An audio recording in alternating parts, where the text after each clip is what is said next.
So Keir Starmer quickly raced up to Mid Bedfordshire to meet his successful candidate, and he was very, very quick to say that he was redrawing the political map with this victory.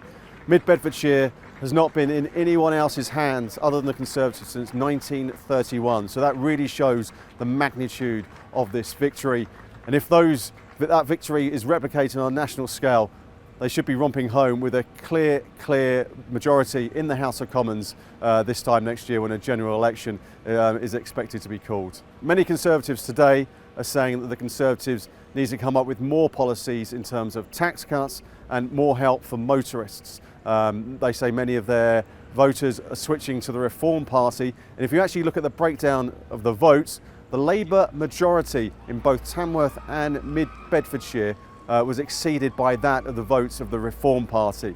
So it seems like the Conservative vote, as a part of a protest vote, may be veering towards that Reform Party, and Rishi Sunak knows he's got his work cut out to try and win them back, because if they do that in a general election, it'll be an absolutely wipeout for them. Rishi Sunak needs a big moment, but all his firepower seems to be falling short.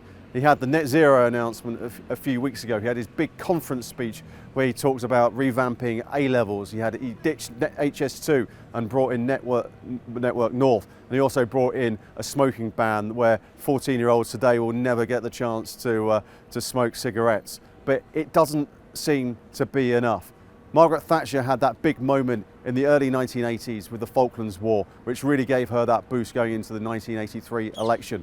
Rishi Sunak needs something similar. He's been on the world stage this week meeting world leaders. He's been to Israel to meet Prime Minister Netanyahu. He's in Egypt today meeting world leaders, trying to build that consensus and to make sure the conflict in the Middle East doesn't escalate. But will something like that be enough? Only time will tell.